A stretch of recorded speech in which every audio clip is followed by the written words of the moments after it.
So a lot has changed in government over the last couple of years in the US, and Python has been a part of it.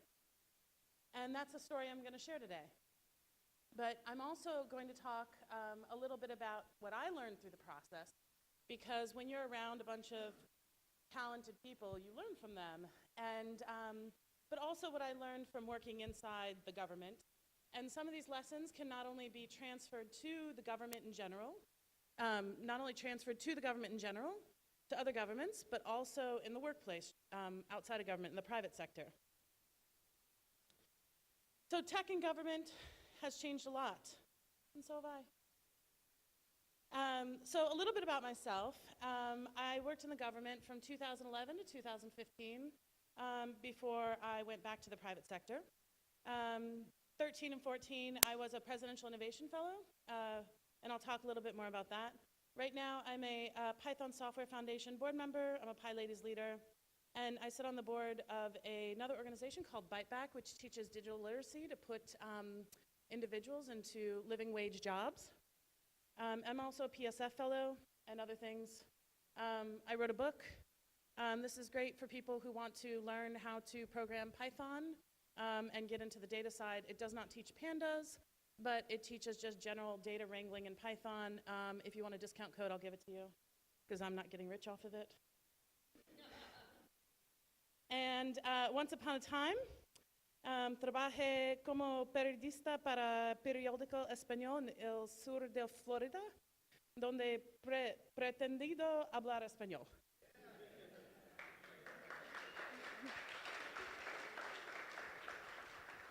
So about 10 years ago, I moved to Washington, D.C.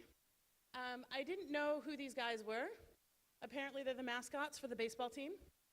They actually run around the field and they race each other. They're the, if you don't know, they're the some former U.S. presidents.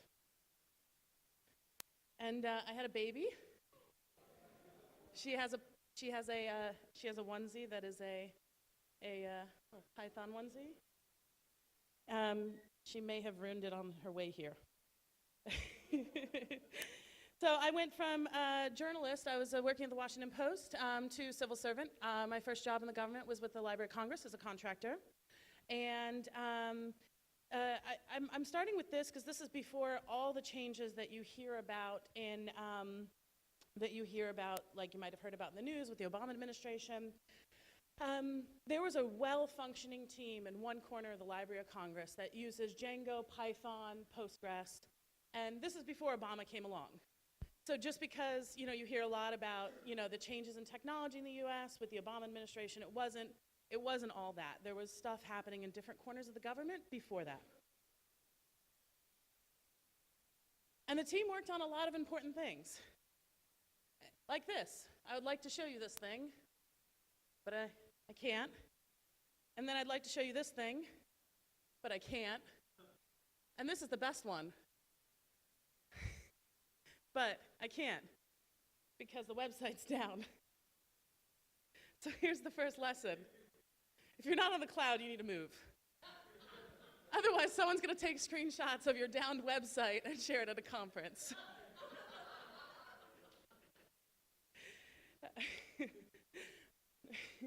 And the other lesson is a team functions only as well as the environment in which it's run. This is a really high-functioning team, but if it's not in the right environment, you have this.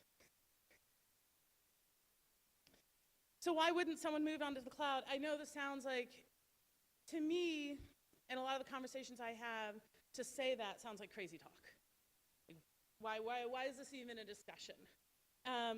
But it's a serious thing that a lot of people are worried about. And usually they bring up the concept of risk. I've heard this over and over and over again in government. And they have issues with the bureaucracy. Managing data centers is hard, for those of you who've done it.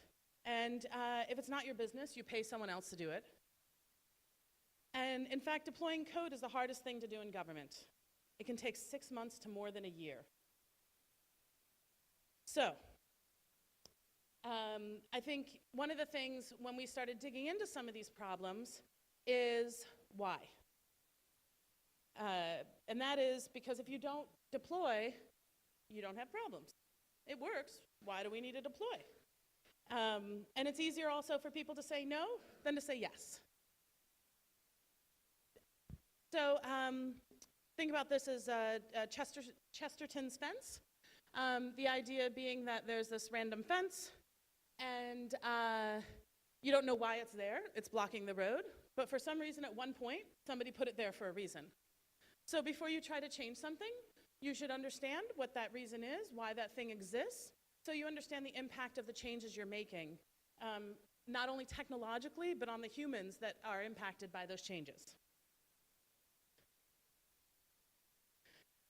And one of the other arguments I've used in the past is automated deployments to the cloud equals less risk. And that's because many small deployments are less risky than one large one, meaning the delta, the distance from A to B, is less than from A to C, assuming that it goes in the order of ABC. So we can learn a lot about the way that tech worked or didn't work through its developers and deployment processes. And a lot of that actually happened through government contracts. That was before they started building in-house talent. So let's talk about regulations. So less regulations. Your friend or cousin gets the job, right? There's nothing to account for it, and your friend gets the job. More regulations, which I would say is where the US is right now. The system to get a contract in the US is so complicated that you have to know someone to explain the process to you. So maybe not your cousin, but your friend gets the job. Somewhere in between, there is a sweet spot. Right now, for you to get a contract in the US with the US government, I think the last person I talked to, it took them 7 days just to sign up for the system. That is not the actual proposal process. That's just to get a login. So, what happens when you have too much regulation? Then the people who know how to win contracts win the contracts. And that's what happened in Puerto Rico. A person in Atlanta, one person, won the contract to deliver 30 million meals. That person was not in the business of delivering meals. They were in the business of winning contracts. And only 50,000 were delivered. They hired a wedding caterer to make the meals, not someone who's actually well practiced in sort of like freeze drying and other things, like let's say a military contractor. As mentioned, healthcare.gov, this is another one of those contractor issues. So there was a lot of problems with this. You may or may not have heard of it. There were 55 contractors involved with this. And the major thing, there's a couple major things that happened. One of those being, everyone was in charge of their component. They delivered their component, but there was no end-to-end testing until the last minute. The other issue that happened, and this is, well, it didn't necessarily happen. I'm gonna throw it out there as a possibility. Things were pushed back on deadline, which is clear. And then Congress comes along and says, we need the website because we can't be late. And then the contractors who run the contract go, yes, we will deliver you the website. That gets dumped on the developers who work at for the contractor. And the developers go, okay, I don't think that's possible. And then their boss says, it needs to happen. We need to deliver something. And then this is what happens. And you should, I mean, this should be given special consideration because this particular project is something that's never been done before because it takes extra security to hold healthcare data. So, meanwhile, this was one of the first things that happened during the Obama administration, CFPB. It is the Consumer Financial Protection Bureau. The markets crashed in 2008, and this organization was created. They set a lot of standards for best practices, and their stack is Python, Django, and they were sort of an influencer in a lot of it. So President Obama wanted to bring Silicon Valley entrepreneurs and engineers into government. So he appointed Todd Park as the second CTO of the US in March of 2012. Todd Park is the founder of, I think, Anthem Health, which is a large multi-billion-dollar, used to be startup, but now it's not. So Todd created the Presidential Innovation Fellows. It was inspired by Code for America. There was a talk in PyCon in Montreal. Catherine Bracey, which you can refer to it, basically coding for your local city and has fellows and such.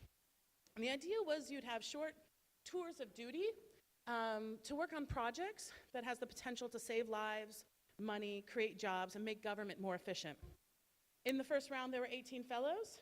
Since then, there have been 122 as of early 2018. So let me talk a little bit about the power of a fellowship. This can be applied to the private sector too. You create a fellowship, you can attract great talent if you give those people a lot of freedom and air cover to do what needs to get done.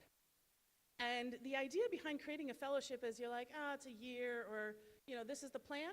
Well then, the idea though is not about the fellowship, and I've seen this over and over again, it's about getting people to stay. So you dazzle them with the fellowship, and then you try to convince them to stay. So during the PIF, the Presidential Innovation Fellow application was due during PyCon of 2013. And I originally heard about it from a happy hour in DC. There's a lot of happy hours. And I wasn't going to submit. But then somebody told me I should, because I was worried, will I be able to make it work? Making sort of all these excuses.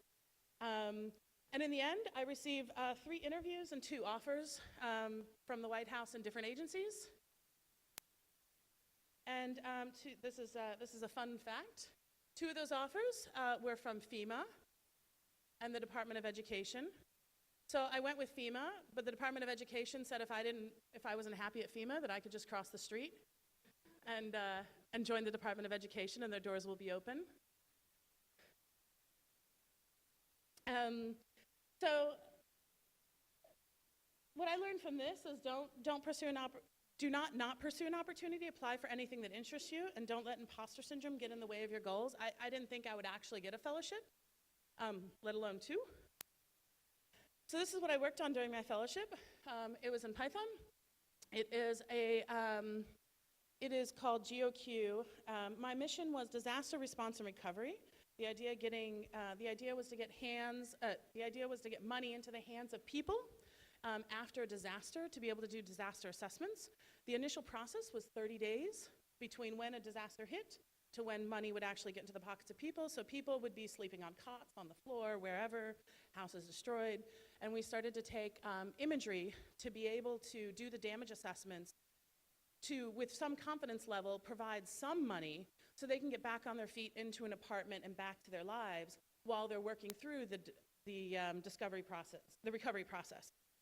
This has been used in Oklahoma and Colorado floods, but also internationally with typhoons, earthquake in Nepal, and so on and so forth. This is an open source library. It was done in partnership with FEMA and the National Geospatial Intelligence Agency.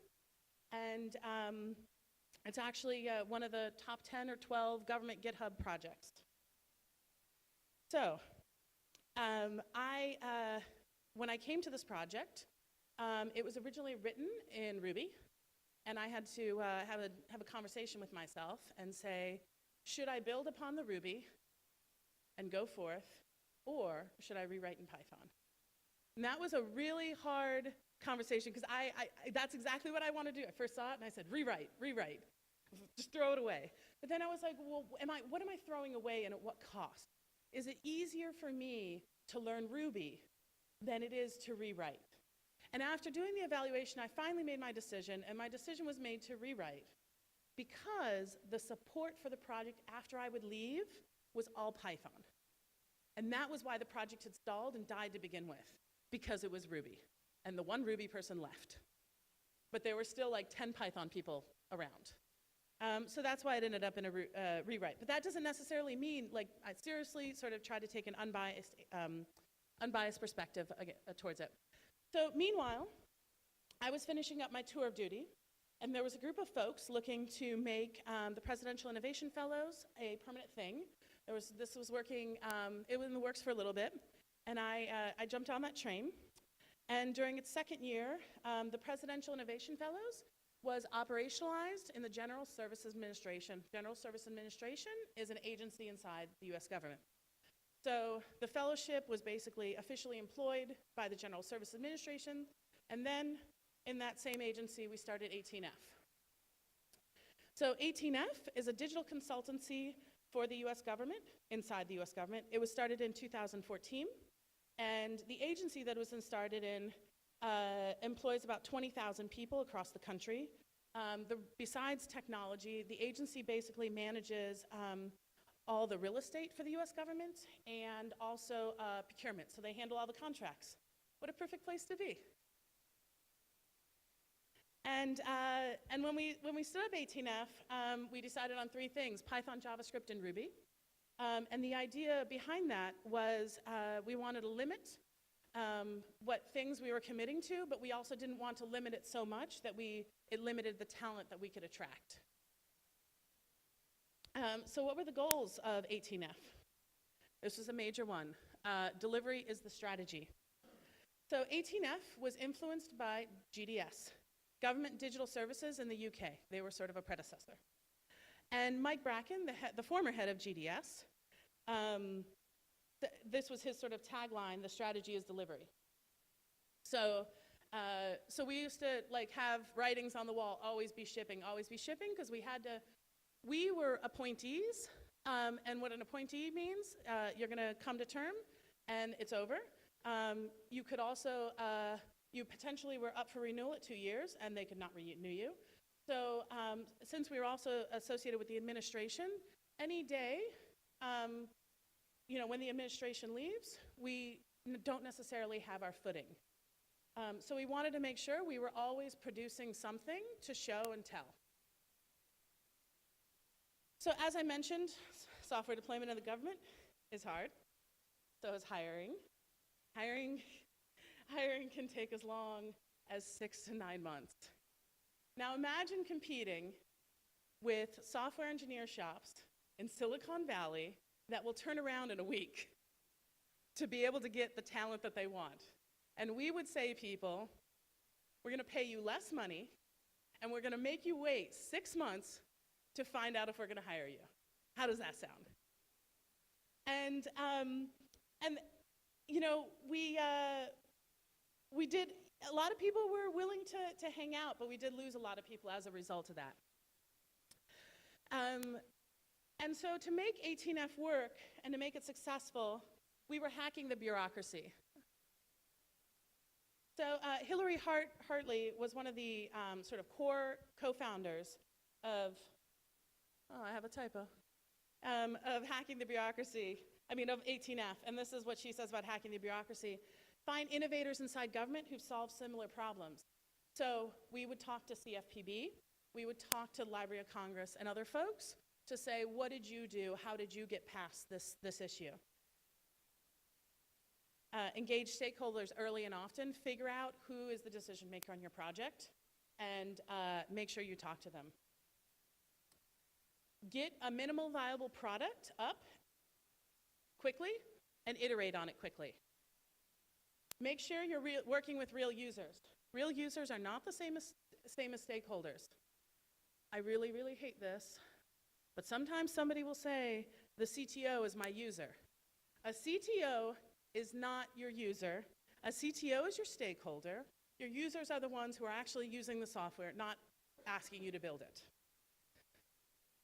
And make sure you stay aligned with the rules of bureaucracy. You'll make more friends if you don't make people angry. Formalize the process for reuse. That's what we do in Python. So lesson, it's okay to hack your way around the rules, but you must stay aligned with them. So if there's a process in place, figure out, again, going back to the fence, figuring out what that is, and figuring out how to work with it, as opposed to just coming in there and trying to blow it apart and saying, oh, well, this was a stupid idea to begin with. So 18F, I think this was the second group photo. I couldn't get a higher quality. We had a very distributed team around the US. So this was our all hands, and it grew to over 150 people in about 1.5 years. So the core tenets of operations: the needs of the user should drive all decisions. And so this ties into the user. Everything is an API to everything else. So if you write code and you are not thinking about your users because you're writing low-level code and you don't have a front end, everything is an API. The code that you write, your user is another developer. And you need to think about that next developer and write clean code. And that your user might be future you, actually. So don't shoot yourself in the foot. One great thing that came out of 18F, this is a collaborative function, was the method cards. These are ways of sort of thinking about a project and sketching it out. So this is, I'm going to just show you a few of these methods. This is the journey map. So you basically talk to someone and you say, how was your experience while using this product, or my code, or my API? And they talk through it, and this is the journey map. So this is an example of a journey map for a library I built called Mesa. And so the idea being that, oh, I found Mesa, I'm really excited, and then I tried to build a model, and I got really frustrated, and then I built a model, and I'm excited again, but then I tried to do something really custom, and I got frustrated, and then I was successful. So that's kind of how that works. And then you can see where your weak points are in that process, where you need to improve, which are these low-level points. And then you can know where to focus your next round of work. Another technique in the method cards is affinity mapping. So let's pretend there are 3 people here: the green person, the yellow person, and the gray person. And they think that all these things need to happen for the next couple of builds. And then affinity mapping groups them together. So these are all these, get started tutorials. Here's a testing. And then here is sort of more in-depth stuff. So on top of that, so you can see it initially, there's a big cluster here, and you think, well, maybe we should address that. And then you give people you give the users the ability to vote on those features. So they vote, everyone gets an equal number of votes. And what you find is this, like I said, this cluster here. But more importantly, what you find is that this little one note over here gets 4 votes. And that might have been disregarded had you not gone through this process. Because you would have said, oh, we need to work on our tutorial. Tests aren't as important, because only one thing was written about that. So check out the method cards, and you'll find more things like this in there.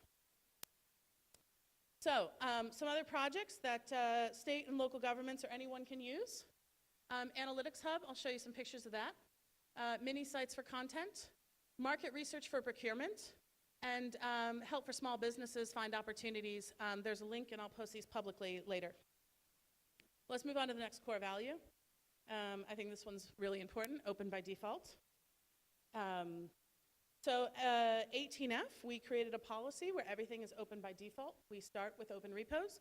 Nothing is held back. And if it is held back, we explicitly list that it was held back, so you still have knowledge that something did exist. Sadly, the whole federal government does not do this. They created an open source policy that has a number, some percentage, maybe 30%, I don't know, of arbitrarily opened projects. And basically they just say X number of projects have to be open, with no rules really defining what has to be open.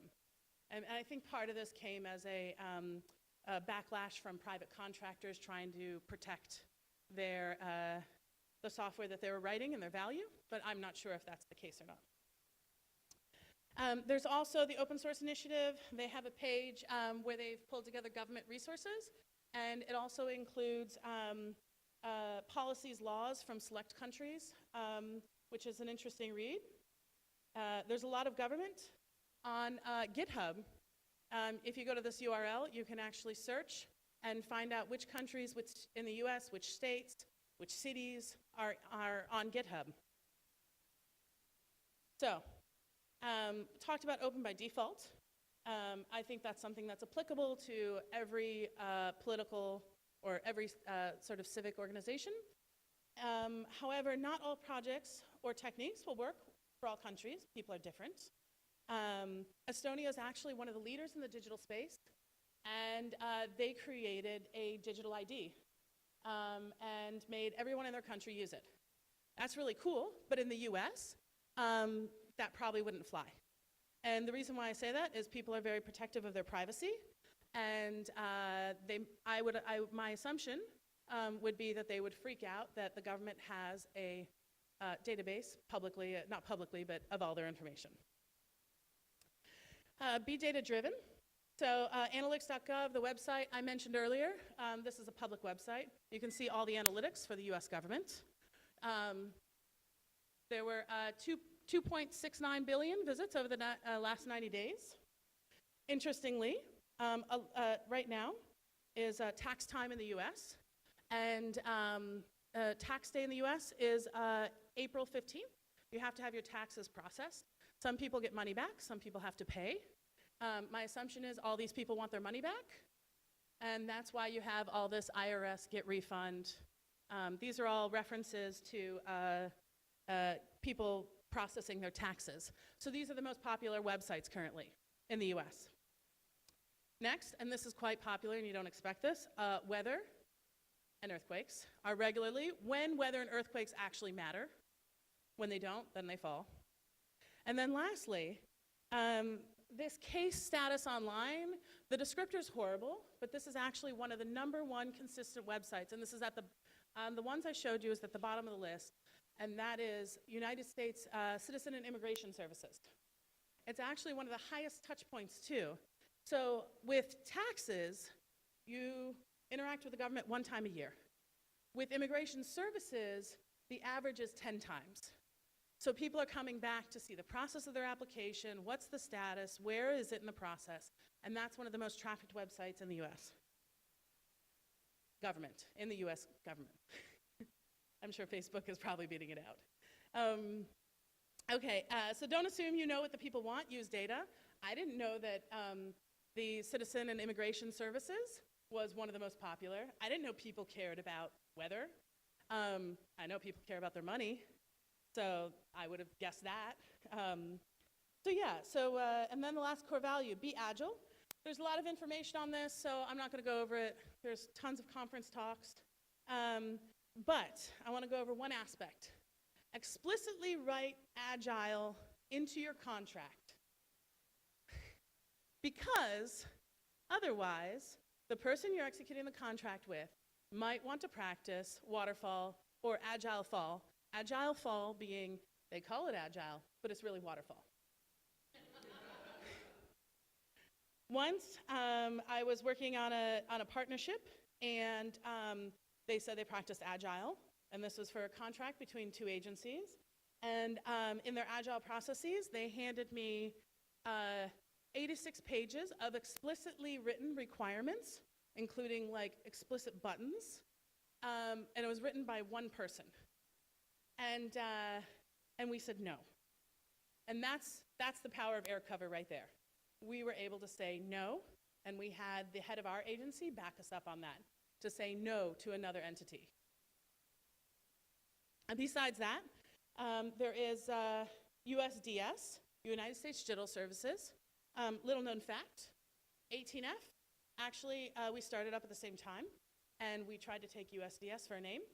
But the United States Postal Service owned, so USPS owned USDS, the trademark on it.